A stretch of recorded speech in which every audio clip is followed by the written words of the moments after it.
How do everyone, and welcome back to Royville Reads. My name is Stefan, and there's a YouTuber I watch, Michael Vaughn's Stately Vaughn Manor, with Michael and Roger. If I can remember, I'll leave their channel down in the comments or the description or whatever. I really like them. If you want to actually watch good videos about books, definitely check him out. But I wanted to react today about a video that he put. I think it was called Fancy Pants Books. How much would you pay for a book? And so I thought I'd make a reaction video about it. Not a lot. Okay, video over. But as you can see, the books that I display on my shelf are kind of very indicative of what I actually buy. 90% of my book collection, and I probably have a couple thousand books. I'm not a huge collector, but I probably have about a couple thousand books, and most of them are paperbacks. And most of those paperbacks I got most likely at a used bookstore or like a Half Price Books or a local bookstore. My wife and I do like to travel a little bit around the area, and when we do, we like to go to used bookstores, kind of look around. If we find something, then we'll pick it up. Also, a lot of the books that I read, until very recently, are what I like to call, and I don't think I'm the originator of this, is popcorn books. Things that you can read on a Saturday afternoon or on vacation or something like that. Like a Tom Clancy novel or a Star Trek novel. Nothing really deep, no classics or whatever. Well, I don't know. Maybe you think The Hunt for Red October is deep. I think it's a good thriller. I really enjoy it, but yeah.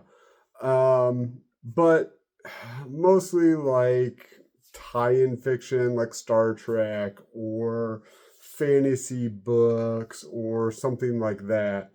I very rarely in my adult life have read like the classics. I did pick up from watching another video. I did pick up H.G. Wells' The Invisible Man, and I started reading it. I'm enjoying it so far. But once again, I got this at half price for like $4. Now, granted, it's a really good copy.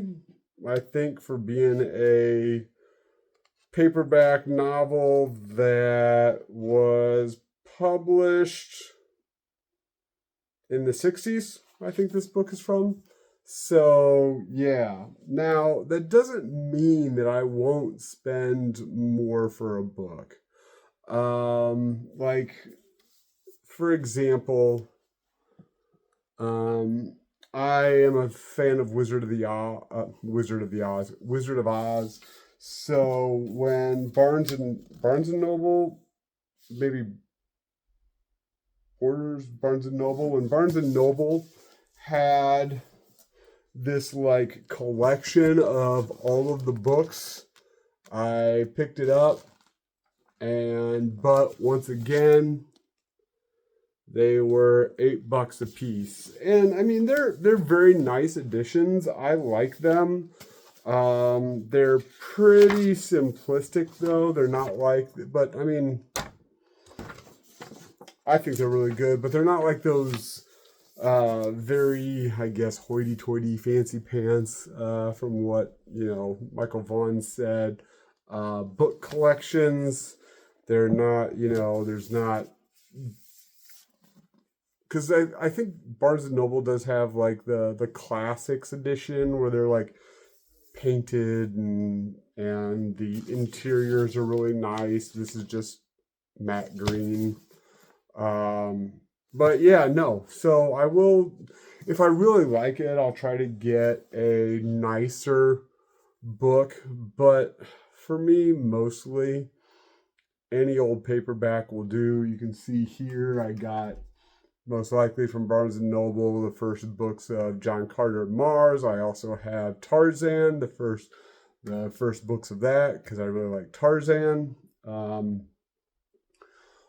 You can see here, I'll try to put it down without dropping it. This has been read and read.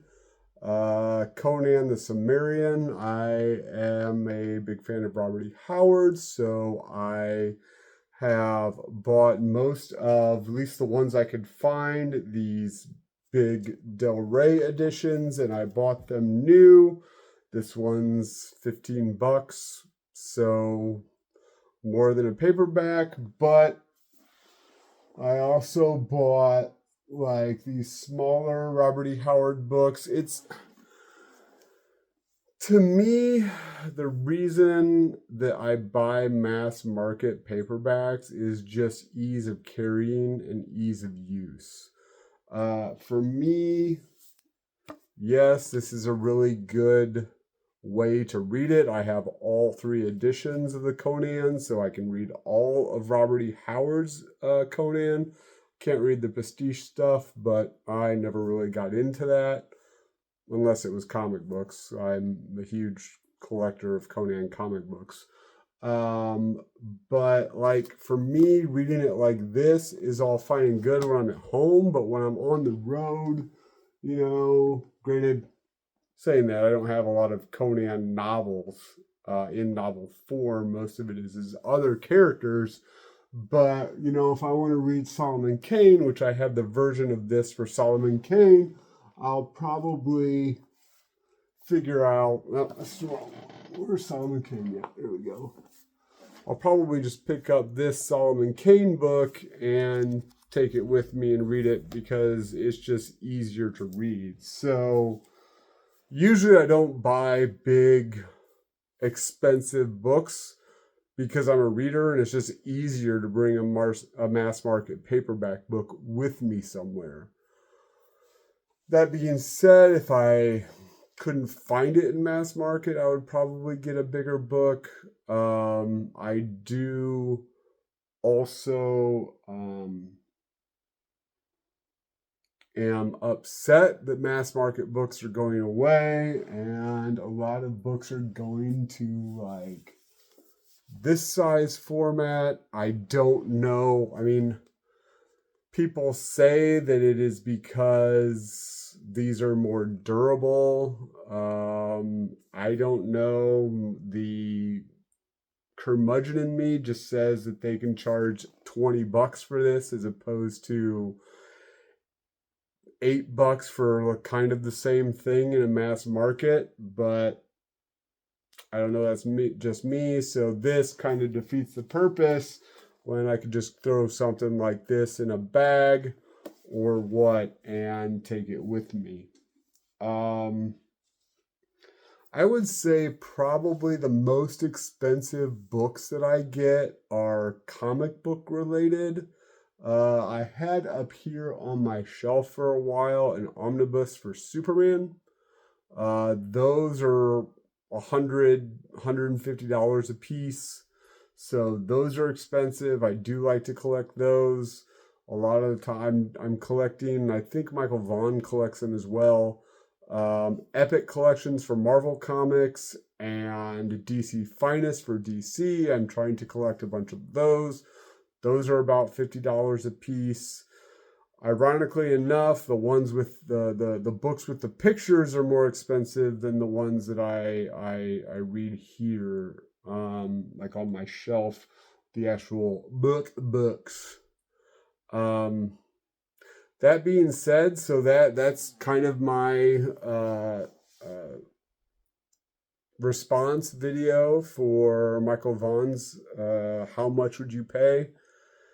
In a nutshell, to make a long story even longer, I would probably try to pay as little as possible. I just want to read the stories. I'm not really that interested in having like the expensive high dollar item. Like for example, once again, if they had not having a lot of room here, but if they had like, you know, a $50 book, very nice filigree or whatever, I would probably just not buy it because I had this. I could read this just fine. I have, where is it at? Is it here? Well, I have a series. I have Lord of the Rings. Oh, here's the Two Towers. I know that they have very expensive compilations of the 3 Lord of the Rings books and The Hobbit, The Silmarillion. All of my Lord of the Rings books are paperback. So, and the only way I would upgrade is if I got a nicer paperback edition or someone gifted me a nice set of Lord of the Rings. Other than that, these are easy to carry with me, so that's what I would do. All right, so that's my reaction video to how much you would pay for a book. Thank you very much for listening, and as always, keep reading. We'll be back next week with a book I read. Thanks, everybody.